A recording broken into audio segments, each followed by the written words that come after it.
Both System Shock and Shodan are legendary. They're iconic symbols of an era and philosophy in game design, and remaking them must have been a daunting task for Night Dive's studio. How do you change up the game that first used the 451 code? The one that every immersive sim still uses to mark itself as part of the tribe to this day, without being accused of sacrilege or blasphemy? The answer to the remake's benefit and detriment is faithfully, for better and worse. I suppose it's only appropriate. Shodan demands faith above all else. The start of the game, waking up in a med bay and finding a med pack on a nearby shelf, feels like it's almost trying to rest your mind. Don't worry, it says, we won't change this thing you love too much.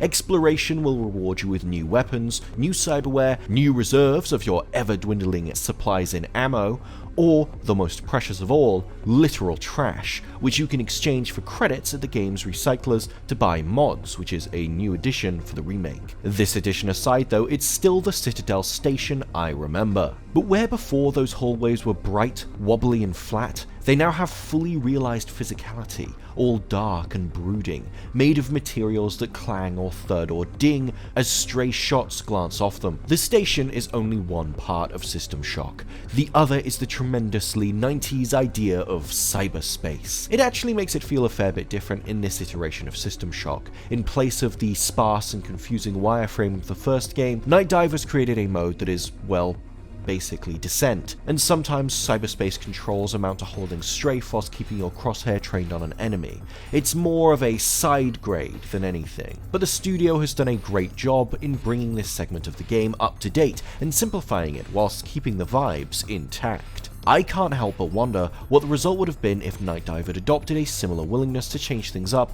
with the rest of the game, because although it does tickle my nostalgia centers, there are downsides to Night Dive's reverence for the first game. Citadel was a maze back then, and it's a maze now, a mess of switchbacks, nooks and crannies. More than once I found myself maximizing the game's map and just playing that, guiding the arrow denoting my character through long corridors towards what I desperately hoped was the right lift.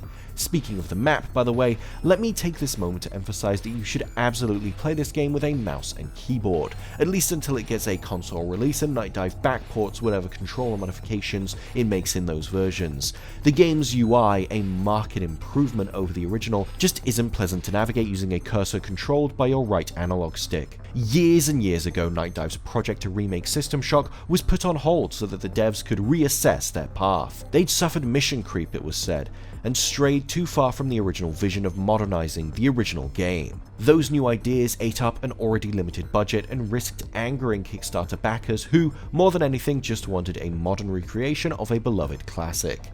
Well, they got it, and you know what? It's great. This is, I feel confident in saying, the definitive way to play System Shock in 2023 and beyond, but I can't help but wonder what the other world looks like, the one where Night Dive has used the budget and goodwill to take a few more risks, make a few more changes and dramatically reduce the number of times it asks me to make a U-turn.